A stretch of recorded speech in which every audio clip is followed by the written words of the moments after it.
안녕하세요. 오늘도 사연살롱을 찾아주셔서 감사합니다. 저는 초등학교 다니는 딸아이와 둘이 살고 있는 20대 젊은 싱글 엄마입니다. 사람들이 저를 보면 대다수 2번 정도 놀라는데요. 첫 번째는 제 나이 때문에 놀라고 두 번째로는 저한테 큰 딸이 있다는 것에 놀라더라고요. 사실 저도 가끔은 제 나이에 이렇게 산다는 게 신기하게 느껴질 때가 있는데 다른 사람 눈에는 오죽할까 싶기도 합니다. 제가 결혼을 좀 일찍 했거든요. 뭐 끝이 별로라 지금은 혼자가 되었지만 아이러니하게도 그 인간 덕에 제 인생에 얻은 것이 많아요.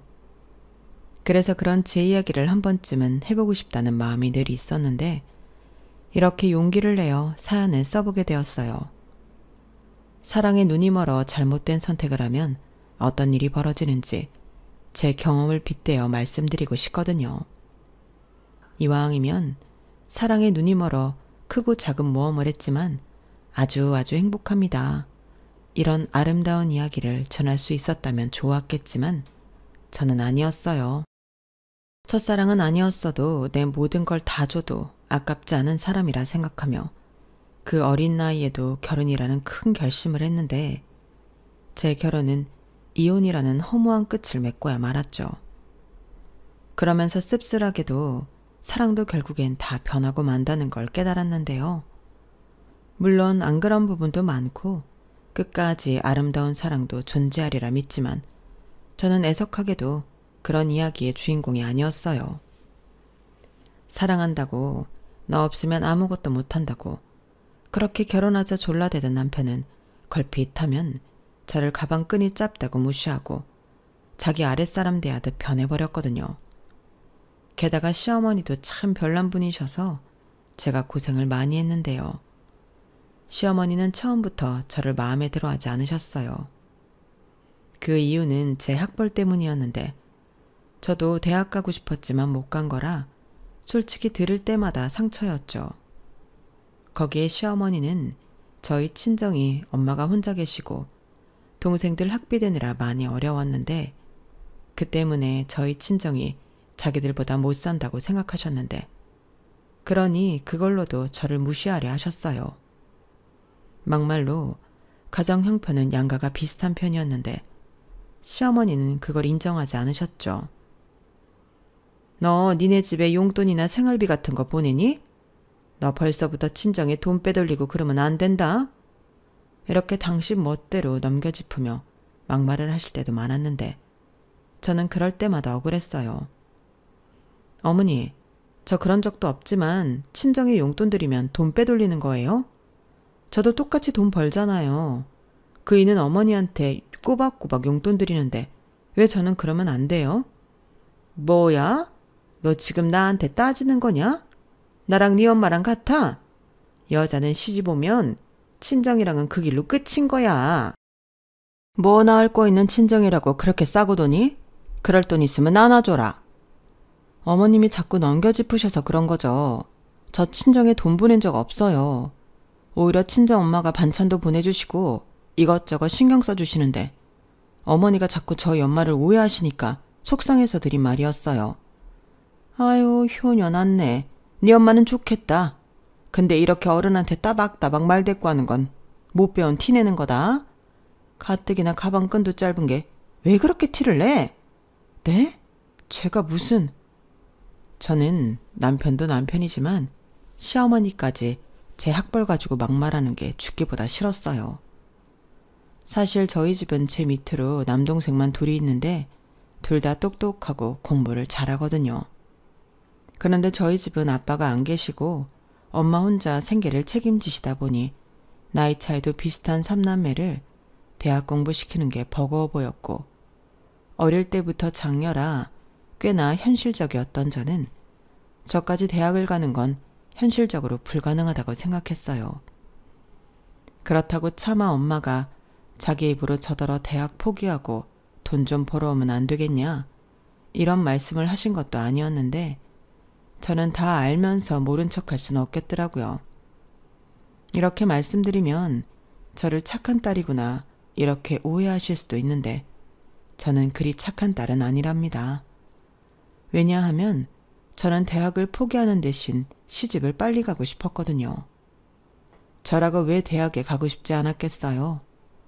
동생들만큼은 아니었지만 저도 사교육 없이 중상위권 정도는 늘 성과를 내는 아이였는데 할 수만 있다면 연극영화과에 가고 싶었어요.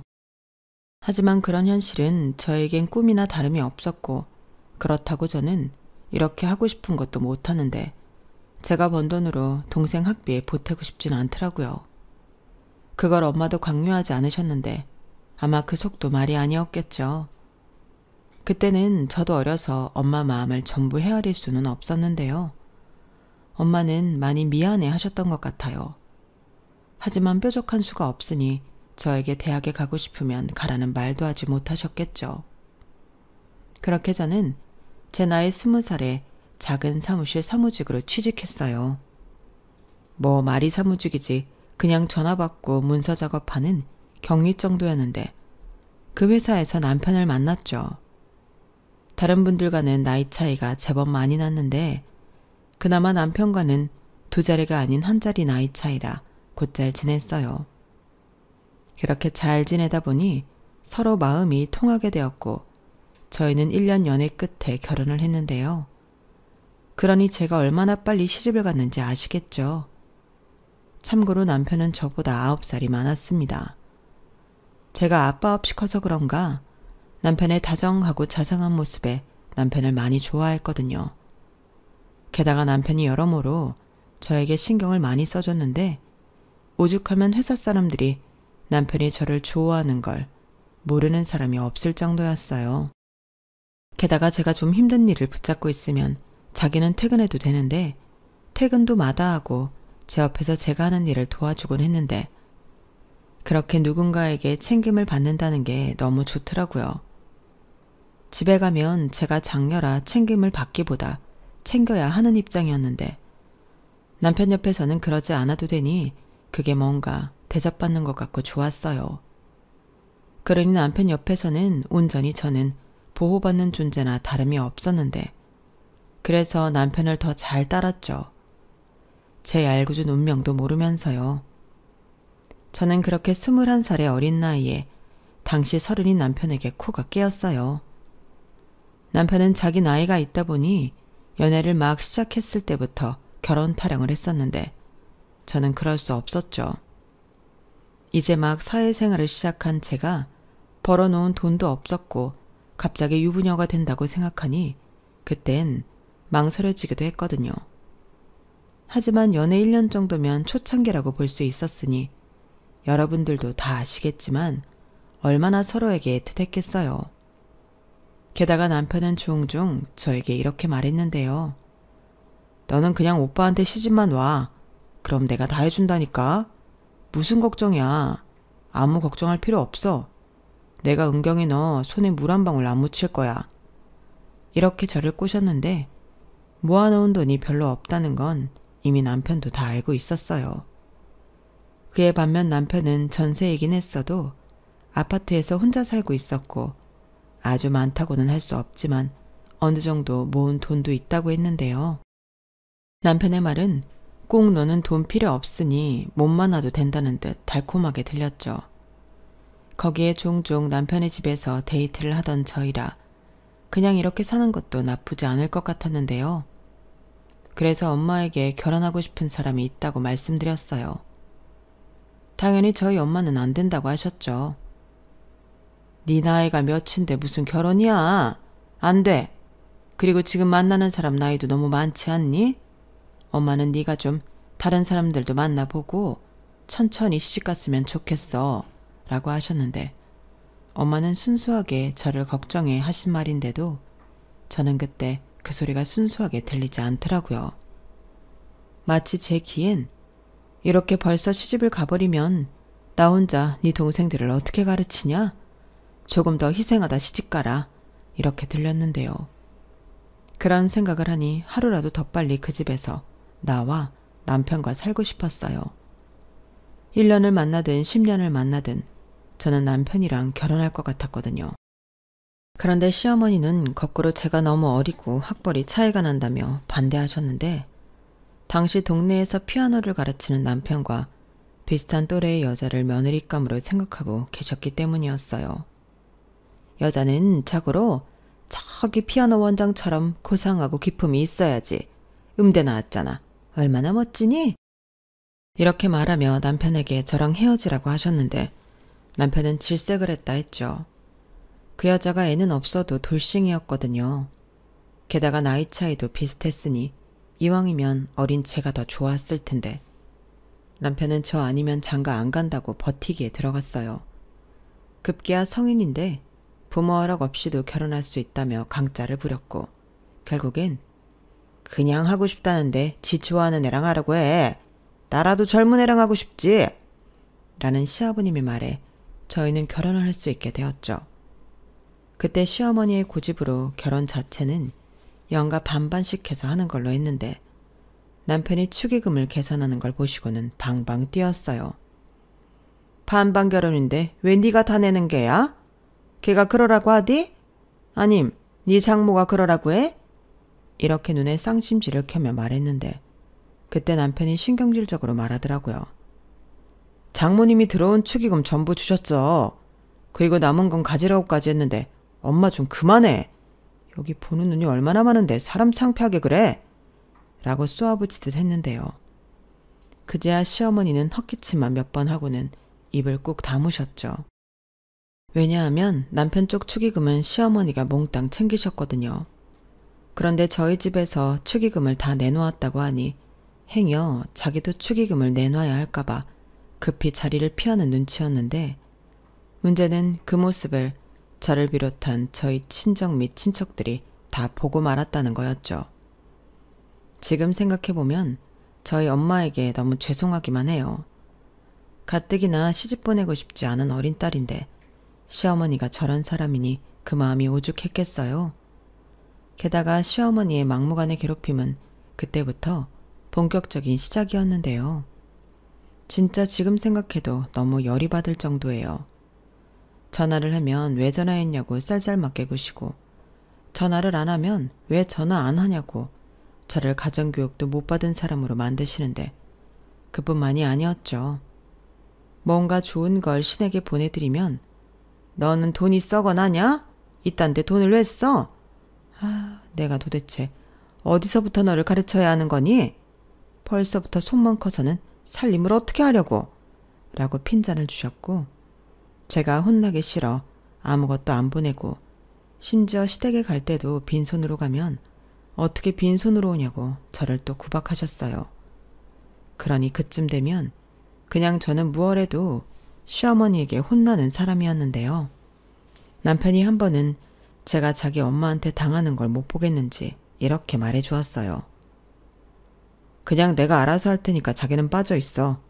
우리 집에도 나 혼자 가고 엄마한테 내가 전화할 테니까 전화하지 마. 뭐 좋은 소리 듣는다고 전화를 해서 기분만 상해. 내가 알아서 해. 이렇게 말했는데 그 말이 왜 그렇게 고맙고 든든하던지 그때까진 내가 나이 차이는 좀 있어도 정말 좋은 남자랑 결혼했다고 믿어 의심치 않았죠. 그리고 남편이 정말 중간에서 자기 역할을 잘 하는지 그 이후 저는 시어머니와 엮이는 일이 거의 없어 속이 편했는데 그러자 아이가 생겼죠. 확실히 임신을 하고 나니 시어머니의 구박도 줄어들었는데 남편도 아빠가 된다는 기쁨에 저한테 잘했어요. 그때는 엄마가 된다는 막연한 생각보다 이제야 사랑받는다는 것에 취해 있었는데 그건 잠깐이더군요. 시어머니는 기다리던 손자가 아니라 손녀라 바로 예전의 모습으로 돌아갔고 남편은 아이가 태어나니 바뀐 생활에 불만이 많았어요. 아이씨 시끄러워 죽겠네. 애 좀 못 울게 할 수 없어? 시끄러워서 텔레비전 소리가 하나도 안 들리잖아. 그리고 아무리 애 때문이라고 해도 그렇지 집안 꼴이 이게 뭐냐? 네 몰골도 그렇고. 아이씨 머리를 도대체 언제 감은 거야? 그 머리는 맨날 상투 틀고 있냐?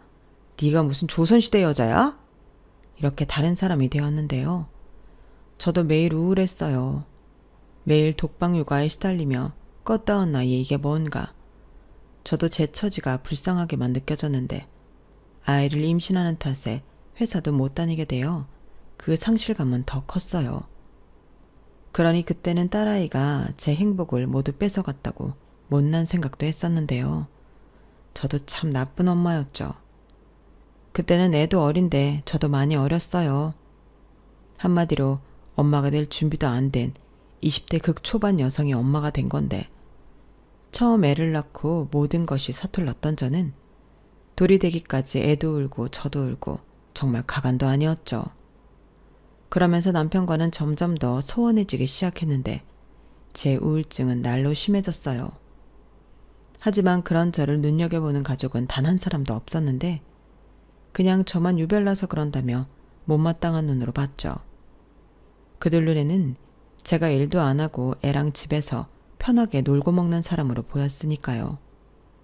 하지만 저는 절대 그 생활이 행복하지 않았는데요. 그래서 일단 아이가 커서 어린이집 갈 때까지만 참자고 생각하며 버텼어요. 그럼 그때 살도 빼고 다시 회사도 다니고 예전에 저희 모습으로 돌아갈 수 있을 것만 같았는데 인생은 참 변수가 많더군요.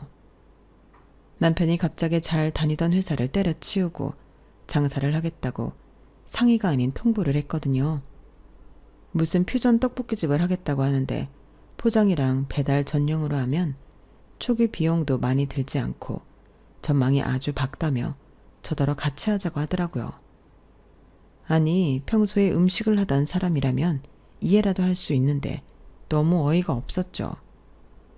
그때 당시 경기가 너무 어려워 하루가 다르게 가게들이 폐업한다 어쩐다 뉴스에도 나오고 할 때였는데 얼마나 무서웠게요. 그렇다고 이미 사표까지 다 냈고 곧 있으면 퇴직금까지 통장에 들어올 거라고 하는데 저에겐 다른 선택지가 없었어요. 오히려 그때는 남편 뜻에 따르지 않으면 제가 더 피곤해질 판이었는데 그래서 일단 남편에게 어떤 계획이 있는지 들어보기로 했죠. 내 친구가 이번에 그 떡볶이로 대박이 났어. 세상에 무슨 떡볶이가 2, 3만 원씩 한다는데 그걸 그렇게 새벽까지 시켜 먹는다는 거야. 그럼 점심 장사부터 시작해서 새벽 1, 2시까지 판다는 건데 하루 10개만 팔아도 2, 30만 원이잖아. 근데 설마 그거밖에 못 팔겠어? 떡볶이 재료값이라고 해봤자 뻔한데 얼마나 많이 남겠냐고. 이건 무조건 되는 사업이야. 남편은 이렇게 하루아침에 부자가 될 꿈을 꾸고 있었어요. 그리고 자연스럽게 주방 일은 제가 하게 되었는데요. 가게는 처음부터 순탄하지 않았어요. 남편은 특별할 것도 없는 떡볶이 레시피를 그 친구라는 사람한테 비싸게 사왔는데 아무리 봐도 사기를 당한 것 같았죠. 그래서 이건 좀 아니지 않냐? 제가 말을 했는데요. 남편은 네가 뭘 알아? 그 친구가 이 레시피로 대박 났다니까? 군소리 하지 말고 이대로만 해. 라고 제 말을 무시했고 저는 답답한 마음에 그 레시피대로 떡볶이를 만들어 남편에게 먹어보라고 했어요. 저는 그저 그런 평범한 맛이었는데 남편은 나 원래 떡볶이 별로 안 좋아하잖아. 요즘은 이런 맛이 대세인가 보지. 그냥 좀 해. 무슨 말이 그렇게 많아. 진짜 귀찮게 구네. 라며 제 의견은 전혀 들을 생각이 없더군요. 사실 아무리 작고 홀도 없는 가게라고 하지만 남편 퇴직금에 제 남은 퇴직금까지 전부 들어갔기에 저희에겐 전 재산이었어요. 하지만 남편은 어디서 그런 맹목적인 믿음이 있는 건지 무조건 된다며 저더러 시키는 대로 하라고 했고 그 결과 저는 그러다 못해 곧 망할 지경이었죠. 그래서 저는 죽기 살기로 레시피 개발에 매달려야 했어요. 저희에겐 생계가 달린 일이니 대박까지는 아니더라도 먹고 살 정도는 수익이 나야 했는데 그렇게 제가 메뉴 업그레이드하고 신선한 재료로 튀김까지 겉들이자 조금씩 수익이 나기 시작했죠. 저는 그렇게 아둥바둥 전담하다시피 가게에 매달렸어요. 그런데 남편은 벌써 실증이 났는지 가게는 뒷전이고 자꾸만 밖으로 돌았는데요. 거의 저 혼자 장사를 하다시피 했어요. 그러다 시어머니가 갑자기 연락을 해서는 근처에 왔다며 저더러 당장 오라고 호통을 치셨고 저는 급히 나갔죠. 그러자 시어머니가 반찬을 해왔다며 저더러 들라고 했고 그때 처음으로 시어머니가 저희 가게에 오셨죠. 그리고는 바로 눈살을 찌푸려지셨는데 저희가 매장 장사를 하는 게 아니라서 인테리어라고 할 것이 없었거든요. 게다가 테이블이라고는 제가 가끔 쉬고 밥 먹는 것 하나였는데요. 결국 시어머니는 불만을 쏟으셨어요. 이딴 게 가게냐? 아유, 이걸 한다고 돈은 죄다 끌어다 썼다고? 너 생각이 있는 애야 없는 애야? 네 남편이 가게 한다고 했을 때 말렸어야지. 잘 다니는 회사를 왜 때려치우게 해? 라고 말씀하시는데 너무 억울했죠. 어머니, 제가 말리고 자시고 할 새가 없었어요. 그이가 이미 회사에 사표 내고 통보하듯 얘기했는데 저라고 뭐 뾰족한 수가 있어요? 그리고 어머니도 그이 성격 아시잖아요. 이거다 싶으면 어디 양보할 줄을 아나요? 괜히 저만 이렇게 고생하고 있잖아요. 고생은 무슨, 다 그 정도는 하고 산다. 그나저나 우리 형규는 어디 갔냐? 그이 오늘 누구 만난다고 아침부터 나갔는데 모르겠어요. 아이고, 지 남편이 어디서 뭘 하는지도 모르는데 너는 참 당당하다. 남의 남편이냐? 어머니, 저도 답답해요. 왜 저한테만 그러세요? 어디 시어머니한테 짜증이냐? 내가 속이 상해서 그렇잖아. 뭐 하나 내 맘대로 되는 게 없는데 좋겠냐? 아휴, 내가 전생에 무슨 큰 죄를 졌길래. 너 싸움 반찬 너 먹지 말고 우리 형규 줘. 이럴 때일수록 잘 먹어야 된다. 네가 못 챙기는 것 같아서 내가 챙기는 거야. 에휴, 그만 가야지. 여기 계속 있다가는 혈압 올라서 쓰러질 판이네. 나간다. 나오지 마라. 그리고 너는 어째 전화 한 통도 못해? 가게가 바쁜 것도 아니잖아. 나한테 전화라도 하면 손가락이 부러지냐? 도대체 너는 할 줄 아는 게 뭐가 있는 거야? 그건 그이가 알아서 한다고 해서. 시끄러워. 제일 못난 게 지 서방 뒤에 숨는 거다. 좌우가 너는 뭐 하나 이쁜 구석이 없다니까. 저는 시어머니의 말에 먹은 것도 없는데 체한 기분이었어요. 그리고 그렇게 돌아가셨으면 그만이지 그새 남편에게 전화를 하셨는지 그날 저녁 남편이 저한테 따지듯 말했는데요. 모자가 쌍으로 제 염장을 지르더군요. 너 우리 엄마랑 한바탕 했다며. 아니 거기서 왜 내 얘기를 해. 내가 뭘 알아서 한다 했다고. 이렇게 말하는데 억울했어요. 그래서 저도 지지 않고 말했죠. 나더러 당신 어머니한테 전화하지 말라고 하지 않았냐? 자기가 알아서 한다고 할 땐 언제고 왜 딴소리 하냐? 그리고 어머님이 먼저 시비 걸었는데 나는 일방적으로 당했어. 거의 숨도 쉬지 않고 말했는데 남편이 억울한 저에게 뭐라고 한 줄 아세요? 진짜 답 없다. 아무리 내가 결혼 초에 그런 얘기를 했다고 해도 알아서 눈치껏 네가 먼저 우리 엄마한테 안부 전화도 좀 하고 살랑살랑 비위도 좀 맞추고 그래야 하는 거 아니냐? 어른이 말하면 그냥 네 하고 넘어가도 되는 일이고 너 며느리잖아. 아무리 어리고 배운 게 없다고 해도 이렇게 아무것도 모를 수가 있어? 뭐? 지금 말 다 했어? 배운 게 없다고? 내가 뭐 틀린 말 했냐?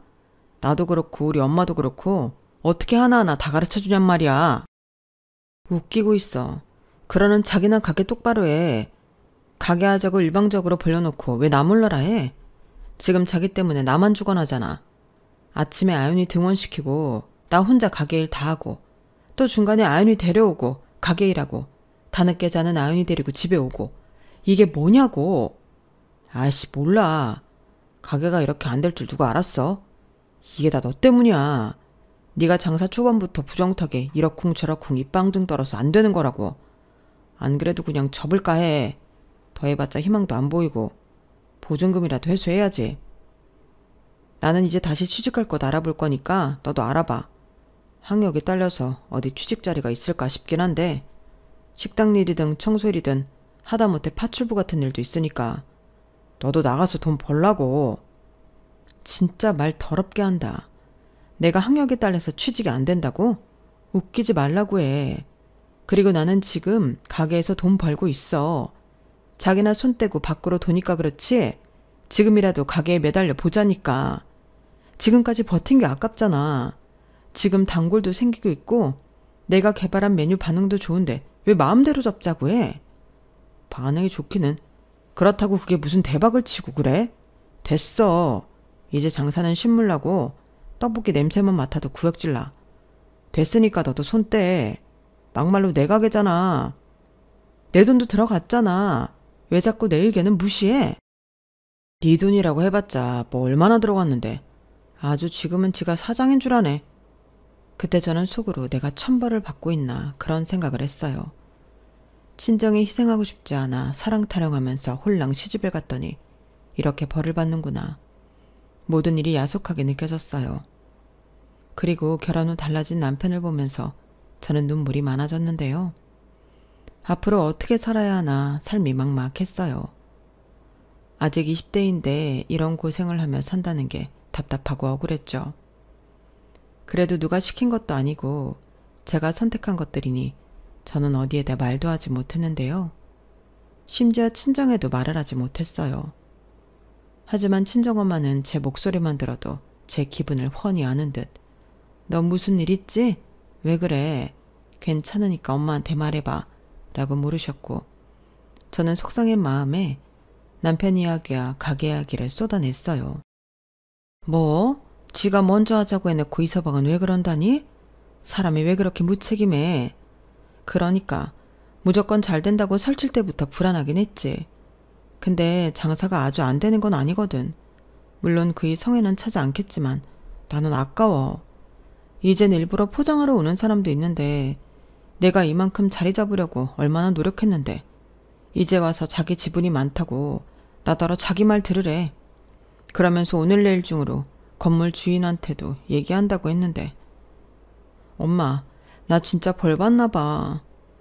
은우 은석이 공부 뒷바라지하기 싫어서 시집갔다고 하늘에서 아빠가 벌 주나 봐. 그런 말마. 세상에 자기 자식 벌 주는 부모는 없어. 그리고 내가 언제 네 동생 뒷바라지 알아 있니?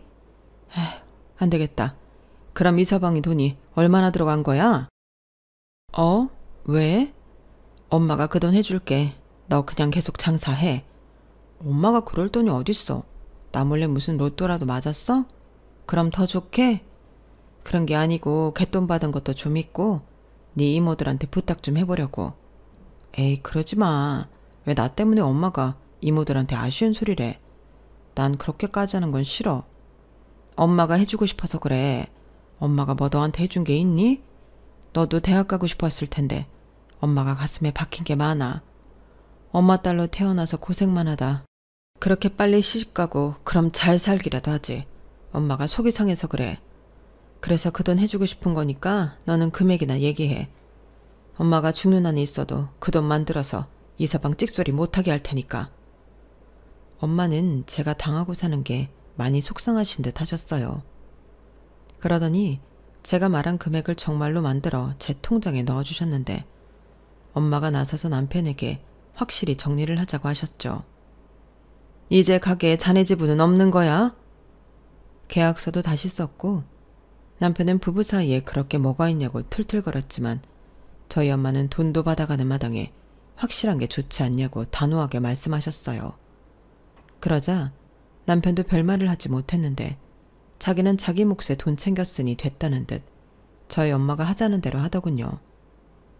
저는 건물 주인과 계약서를 다시 썼고 남편은 자기 몫의 돈을 가져왔으니 내 가게 아니고 아내 가게이니 일절 관여하지 않는다는 내용으로 각서까지 썼거든요. 그리고는 엄마가 가시고 나서 불만을 터뜨렸죠. 장모님은 갑자기 왜 그러셔? 네가 내 흉 봤냐? 흉은 무슨. 나는 있는 사실만 말했어. 왜? 찔리냐? 찔릴 게 뭐가 있냐? 좌우간 유난이야. 말 조심해. 유나는 우리 엄마가 아니라 당신 엄마야. 뭐? 당신 엄마? 며느리가 시어머니한테 당신 엄마가 뭐냐? 꼭 이렇게 가방끈 짧은 티를 내요. 내가 그 말하지 말라고 했지. 내가 상처라고 몇 번이나 말해. 그러는 당신은 서울대 나왔어? 그런 지방대 4년제 나왔잖아. 지방대 4년제라도 대학은 대학이야. 나는 대졸, 너는 고졸. 그 차이가 얼마나 나는 줄 몰라? 그래 너 잘났다. 잘나서 애를 이따구로 만들고 내가 호강에 요절하겠네. 어쭈? 그런 상스러운 말은 또 어디서 배웠냐?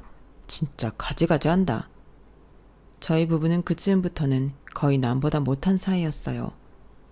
때론 이래로 살 바엔 그냥 이혼할까 그런 생각도 들었는데 자식이 있으니 그것도 제 마음대로 되진 않더라고요. 저 역시 아빠 없이 자라 받지 않아도 될 시선과 대우를 받은 적이 있었는데 우리 딸은 저처럼 크게 하고 싶지 않았어요. 그리고 혹시라도 하는 마음이 제 안에도 있었는데 부부 사이는 아무도 모른다고 이러다가도 또 사이가 좋아질 수 있을 거란 희망을 버리진 않았어요. 분명 내가 사랑한 남자는 다정하고 저를 무척이나 아끼는 사람이었으니 그 모습으로 돌아와 주길 바보처럼 기다렸죠. 하지만 제 기다림은 의미가 없었는데요. 남편은 금방 다른 회사에 취직했고 그 이후부터는 완전히 하숙생이나 다름없었어요. 그에 반면 저는 장사에 더 매달렸는데 조금씩 매출이 오르니 여기에 전념하게 되더라고요. 게다가 재미도 붙어 어느 날부터는 일하면서 콧노래도 부르는 저를 발견했는데 이건 결혼 전에도 없던 일이라 신기하고 좋았어요. 제가 좋아하는 일을 이렇게 찾다니 어이가 없었지만 남편에게 고맙다는 생각도 들었는데요. 어찌되었든 친정엄마와 이모들의 도움을 받았으니 얼른 돈을 벌어 그 빚부터 갚고 싶었어요. 그래서 더 적극적으로 잘은 못하지만 하나하나 배워가며 SNS에 홍보도 하고 무료 시식 이벤트도 하면서 생전 안 해본 일을 많이 했는데 그때 한 사람에게 연락이 왔어요.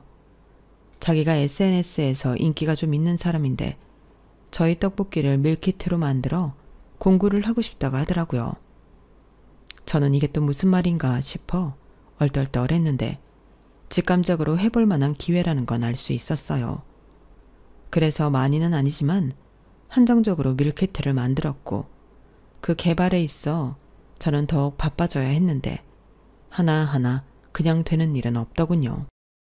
그때 머리 털라고 정말 공부를 많이 했어요. 이렇게 학교 다닐 때 공부를 했다면 동생들이 아니라 제가 수제 영재 소리를 들었을 것 같은데 사람이 절박하고 간절하니 하늘이 도와주시는 기분이 들더군요. 그리고 반응은 다행히 대박이었는데요. 확실히 제가 혼자 하는 홍보보다는 반응이 뜨거웠어요. 거기에 반응이 좋으니 저희 가게를 어떻게 알고 직접 찾아오는 손님도 있었는데 그때 저도 욕심이 났죠. 배달과 포장만 되는 가게가 아닌 홀 장사도 해보고 싶었던 건데 문제는 역시나 돈이었어요. 일단 저는 빚진 것부터 갚아야 했으니 첫 술에 배부를 생각하지 말고 꾸준히 당구를 늘리자 생각하며 장사에 몰두했는데 점점 수익이 안정적으로 올라갔어요.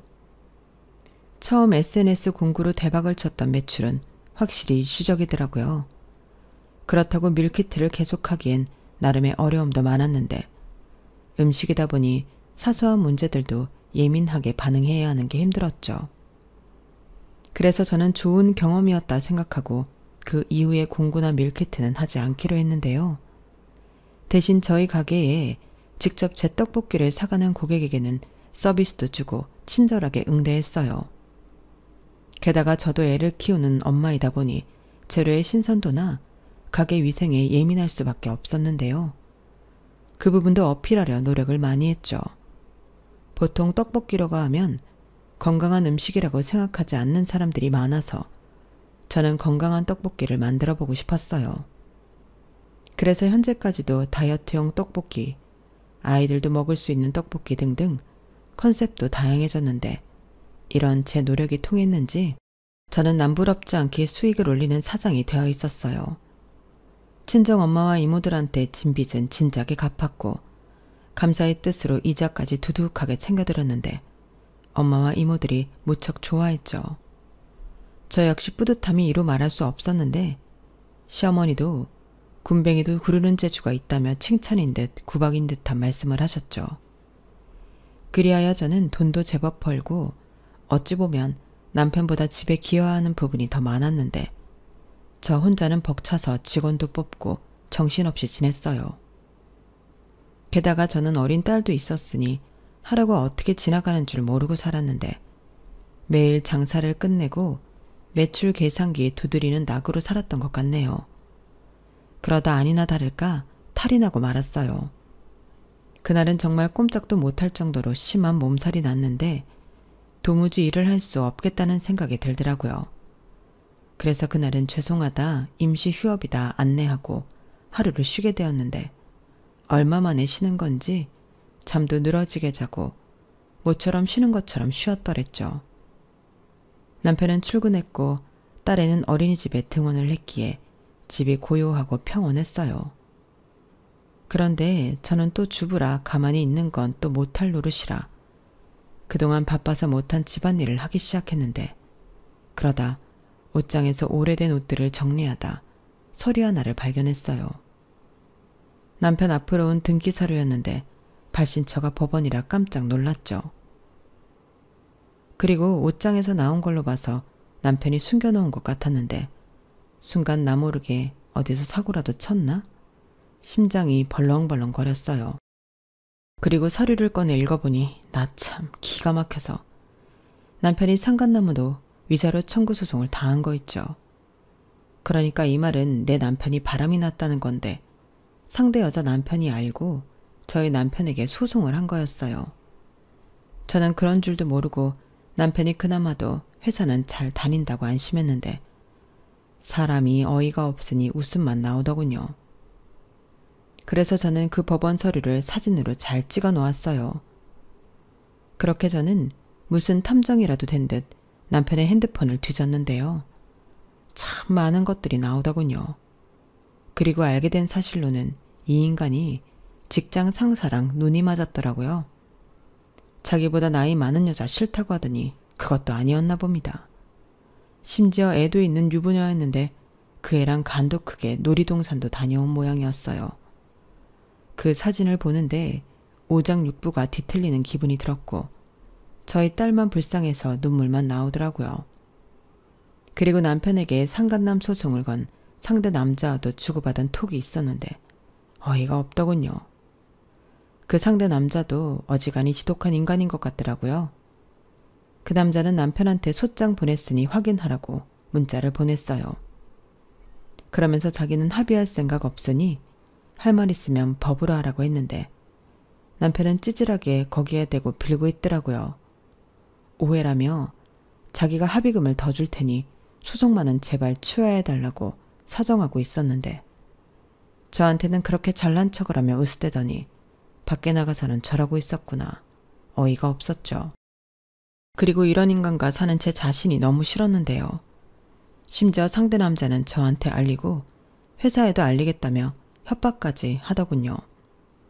그러자 남편은 더 벌벌벌 기었고 그 남자는 쐐기라도 박듯 돈 5천만 원을 주면 소송만은 치워야 주겠다고 선심 쓰듯 했는데 여기서 더 대박은 그 다음 날이었어요. 술이 떡이 되어 들어온 인간이 제가 지 소장을 본 것도 모르고 자기 엄마가 사고를 쳐서 그거 합의해야 하니 돈 5천만 원을 좀 해달라고 하는데 단번에 거짓말인 걸 알 수 있었어요. 그리고 이놈이 뻔뻔하게 지가 바람 펴놓고 그 합의금을 나한테 달라고 하는구나.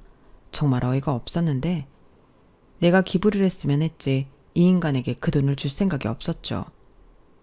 그래서 내가 왜 그런 돈을 줘야 하냐고 어머님이 사고친 건 어머니가 알아서 해야 하지 않냐고 단칼에 잘라버렸어요. 그리고 부글부글하지만 일단 출근을 했는데 그땐 제 머릿속이 온통 어떻게 하면 이놈 속을 시원하게 비곁을 매겨볼까 이 생각밖에는 없었어요. 장사를 하면서도 하루 종일 그 생각밖에는 없을 정도였는데 이혼은 당연한 일이고 그동안 당하고 산 게 억울해 뭐라도 하고 싶은 마음이었죠. 그리고 알아본 결과는 당연하게도 뻔했어요.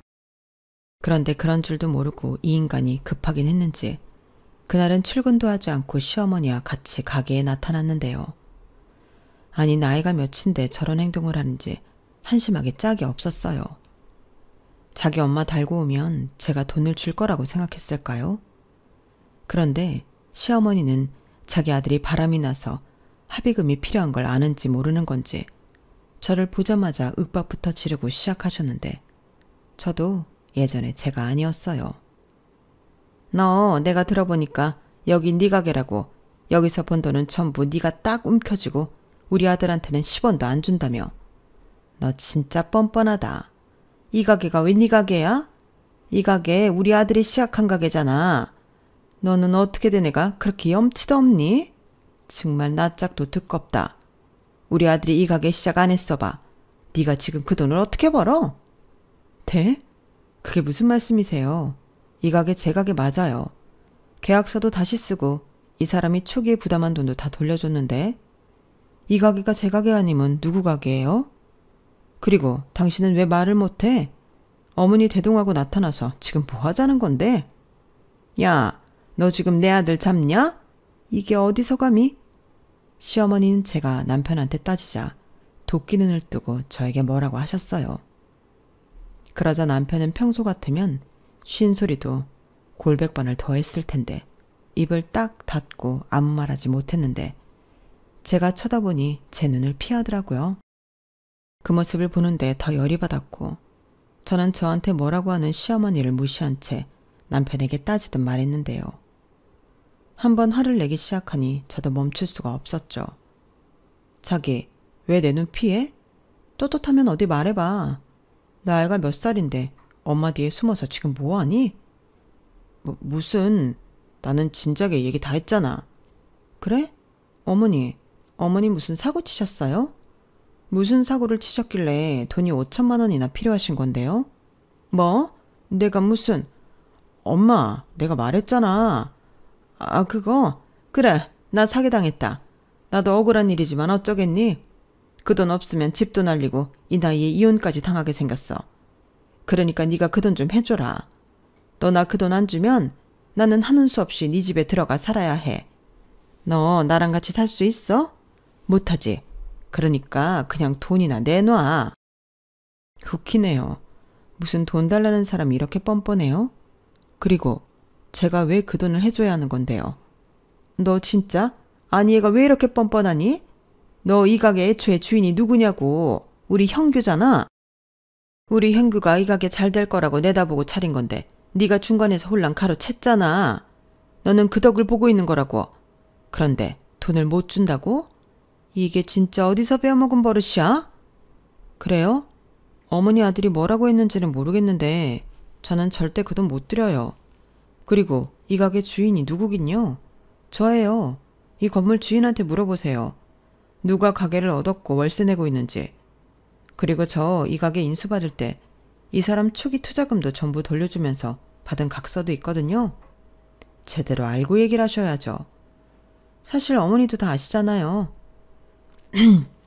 그래도 이건 부부 사이 아닌 거다. 애초에 같이 시작한 공동사업인데 초기 투자금만 홀랑 주고 이젠 네 거라고? 날강도가 따로 없지. 이게 왜 날강도예요? 저는 제가 노력해서 지금 돈을 벌고 있는 거고 막말로 이 사람이 뭘 했는데요. 벌리기만 해놓고 무책임하게 저한테 다 밀었잖아요. 그러면서 안 될 것 같으니까 접자고 한 사람도 어머니 아들이에요. 뭐? 어머니 아들? 너 지금 막 나가자는 거지? 이게 진짜 왜 말을 안 듣고 사람 속을 뒤집어? 왜? 돈 좀 버니까 이젠 세상 무서울 게 없냐? 시어머니가 여기까지 와서 부탁을 하는데 그 돈을 못 준다고? 어머니도 제발 거짓말 좀 그만하세요. 어머님이 합의금 필요하신 거 아니잖아요. 저 다 알아요. 지금 돈 필요한 사람 어머니가 아니고 어머니 아들이잖아요. 뭐? 네가 그걸 어떻게... 무슨 말이야. 네가 뭘 안다고 그래. 잔말 말고 내 가게였으니까 여기서 본 거 다 내놔. 웃긴다 정말. 이렇게 끝까지 시침이 뗄 거야? 그래 좋아. 그래야 나도 덜 억울하지. 어디 버틸 수 있는 데까지 버텨봐. 그리고 어머니, 저는 절대 돈은 못 해주고요. 대신 드릴 게 있긴 해요. 기다려보세요. 저도 오늘은 이 인간한테 주려고 챙겨놨거든요. 저는 그 길로 제 가방에서 서류봉투 2개를 꺼내 보였어요. 하나는 남편이 숨겨놓은 상간남 위자료 소장이고 또 하나는 제가 청구하는 이혼소송 소장이었는데 남편이 아닌 시어머니에게 드렸죠. 그리고 이게 뭐냐고 서류를 열어본 시어머니는 단추구멍만 했던 눈이 동그래지며 놀라셨는데 서류를 한 번 보고 자기 아들을 한 번 보고 이윽고 저를 쳐다보셨어요. 그리고 마지막 서류까지 다 확인한 시어머니는 급기야 남편 등짝을 치며 분노하기 시작하셨는데 남편도 뒤이어 서류 봉투를 확인했죠. 그리고는 이걸 왜 네가 갖고 있냐며 저한테 따져 물었는데 어이가 없었어요. 지가 나한테 한 짓은 생각도 안 하고 감히 저한테 화를 내다니 미친 거 아닌가 그런 생각만 들더라고요. 그리고 시어머니는 자기 아들이 바람펴서 합의금이 필요한 줄은 모르고 주식에 손을 대서 손해를 봤는데 빚을 갚아야 해서 돈이 필요하다고 자기 엄마한테까지 거짓말을 했더라고요. 그러니 그 진실을 알게 된 시어머니는 평소와는 달리 자기 아들을 패고 난리가 났죠. 저희 시어머니도 시아버님이 바람이 나서 사내 만에 한 세월이 있어 그런 일에는 좀 예민하셨어요. 그리고 남편은 오해라고 자기는 바람피지 않았다고 끝까지 시치미를 뗐는데 저는 그 상대 남자랑 주고받은 톡을 찍은 걸 보여줬죠. 오해인데 왜 이렇게 여기에서 쩔쩔매? 그 남자가 5천만 원 가져오라고 했잖아. 그럼 소송은 취하해준다고. 저는 거침없이 말했어요. 사실 그땐 저도 아쉬울 것이 없고 이혼하기로 마음을 굳힌 상태라 더 스스럼 없이 말할 수 있었는데 시어머니는 거의 졸도 직전에 쓰러져 곡소리를 하시고 남편은 어쩔 줄 몰라 했어요. 제가 이렇게 훤히 다 알고 이혼 준비까지 했다는 것에 꽤나 놀란 얼굴이더라고요. 그런데 저는 여기서 끝나지 않았는데요. 저도 상대 여성한테 똑같이 상간녀 위자료 소송을 냈거든요. 그리고 그 사실도 친히 알려주면서 그 여자한테 얘기해주라고 일러줬는데 저도 똑같이 5천만 원 달라고 했습니다. 그럼 소송은 취하해 준다고요. 아주 바람핀 연놈이 똑같이 고생해봐라 그런 심정이었는데 남편은 이미 헤어진 사이고 그 여자는 진작에 회사를 그만뒀다며 저더러 소송을 취하해달라고 했어요. 저는 당연히 싫다고 했죠. 증거가 다 있는데 왜 저만 할 수 있는 걸 마다하겠어요. 게다가 지가 바람펴서 합의금 줘야 할 걸 다른 사람도 아닌 저한테 달라고 하다니 저는 도저히 용서가 되지 않았는데 뒤늦게 정신을 차린 시어머니는 무슨 생각인지 무조건 제 가게가 자기 아들 가게라며 이젠 돈이 아니라 가게를 내놓으라고 생떼를 부리셨어요. 아마 안 돼도 피장파장이라고 생각하신 듯 보였는데 그 아들의 그 엄마더라고요. 저는 그렇게 가져가고 싶으시면 어디 법으로 해보시라 말했어요. 그리고 경찰에 영업방해로 신고하기 전에 나가라고 했는데 그들은 어디 해볼 수 있으면 해보라고 큰 소리를 쳤죠. 그래서 저는 바로 경찰에 신고를 했어요. 그러자 마치 바퀴벌레가 도망치듯 서둘러 줄행랑을 쳤는데 그 뒷모습을 보고 있자니 웃기기도 하고 씁쓸하기도 했죠. 내가 왜 저런 사람들한테 무시당하고 상처받고 살았나. 지난 날들이 안타깝게만 느껴졌는데 저는 눈물을 꾹 참고 장사 준비를 했어요. 다행히 오픈 전 아침 시간에 벌어진 일이었고 그들의 횡포는 가게 CCTV에 모두 녹화가 됐는데 그 영상은 제가 이혼하는 데 큰 도움이 되었어요. 나중에 남편은 미안하다고 잘못했다고 저한테 빌었는데 저는 상종도 하지 않았어요. 결국 남편은 상간남 위자료에 제가 청구한 위자료, 거기에 아이 양육비까지 다 책임져야 하는 상황이 되었고 저는 혹여 이 인간이 저한테 줄 돈을 안 주고 버틸까봐 확실한 법적인 약속을 받길 원했어요. 그러자 판사님은 미지급시 급여에 압류를 할 수도 있고 남편 명의 재산에 압류를 할 수도 있다며 남편에게 지금 약속을 해주라고 하셨고 남편은 마지못해 또 그러겠노라 법적 효력이 있는 서약서까지 쓰게 되었죠. 거기에 제가 상간녀 위자료 소송을 낸 그 여자도 변호사를 통해 좋게 합의를 하자고 연락해 왔는데 저는 됐다고 거절해버렸어요. 아니 유부남이랑 놀아날 때는 그만한 각오도 하지 않았나 보죠. 결국 모든 소송은 시간이 걸리긴 했어도 저의 싱소로 끝이 났습니다. 남편은 마지못해 끝까지 들고 있던 집 보증금에 갖고 있는 돈을 탈탈 털어줬습니다. 그 여자도 제가 청구한 위자료를 물게 되었어요. 그러면서 두 년놈이 사이좋게 이혼당하게 되었는데 이제라도 홀가분하게 다시 만나라고 했죠. 하지만 저보다 그 상대 남자가 더 심각한 사람은 맞았는데 남편이 대출을 받아 5천만 원을 해줬음에도 회사에 소문내고 사회적으로 매장을 시키려 했더라고요. 정말 소송만 취하하고 할 수 있는 건 다 했는데 그러니 남편이 회사를 그만뒀다고 했어요. 저한테 양육비를 보내야 하니 조금만 기다려달라고 한 건데 저는 법대로 할 거라고 했어요. 그러니 네가 알아서 하라고 어디 대리운전을 하든 노가다를 뛰든 제때 돈이나 보내라고 했는데 남편은 그런 저에게 독한 년이라고 하고 전화를 끊었어요. 아니, 이렇게 독하게 만든 사람이 누군데. 그렇게 저는 이혼했고 현재까지 혼자 딸아이를 키우며 삽니다. 가끔은 웃고 또 가끔은 울기도 하면서 이제야 진짜 인생을 살아가고 있는데요. 얼마 전에는 제가 바라던 대로 가게도 옮겼어요. 홀이 있어 이제는 손님도 오셔서 떡볶이를 드시는데 점차 다른 메뉴도 늘려가며 저는 더욱 열심히 제 가게를 운영할 계획입니다. 일이 있으니 잡생각도 안 들고 괜찮더라고요. 게다가 요즘은 저희 딸이 사춘기여서 하루 건너 다투기도 하는데 그래도 저는 이렇게 사는 게 요즘은 나쁘지 않은 것 같아요. 속 썩여도 사랑하는 딸이 있고 제가 신나서 할 수 있는 일이 있으니 얼마나 감사한 일이에요. 그러니 저는 여기서 더 큰 욕심을 부리지 않고 현재에 만족하며 열심히 살아가고 싶은 마음인데요.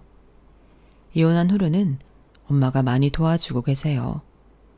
저 역시 감사한 마음에 엄마에게 도움이 되는 딸 노릇을 하고 있는데 지금처럼만 효녀 노릇하고 딸과 지지고 볶고 즐겁게 살아갈 수 있길 바라봅니다. 저 남편은 아마 한동안은 몸쓰는 일 말고는 할 수 있는 일이 없을 것 같아요. 그 또라이 같은 상대 남자가 무슨 작정을 했는지 남편이 취직하려는 회사마다 불륜남이라고 소문을 내는 모양인데 그 인간 제대로 임자를 만난 모양이더라고요. 그 소문을 건너 들었을 때는 얼마나 고소하던지 그 상대 남자가 저에겐 은인이네요. 부디 오래오래 괴롭힘 당하고 고생해 보길 바라며 제 사연은 여기서 마치도록 하겠습니다. 한때 사랑에 눈이 멀어 선택했던 결혼은 저에게 상처만 남기고 그렇게 끝이 났어요. 하지만 그 인간 덕에 얻은 소중한 아이와 제 가게가 있는데 고맙다는 말은 하고 싶지 않고 그나마 다행이다 이 말로 마지막 마무리를 하고 싶은데요. 지금까지 제 사연 들어주셔서 대단히 감사합니다. 여러분들의 인생길에는 좋은 사랑과 좋은 일만 가득하길 소원하며 안녕히 계세요. 여러분, 사연 댓글에 응원과 현명한 조언 부탁드려요. 좋아요와 구독은 저에게 큰 힘이 됩니다. 오늘도 좋은 일 가득하세요.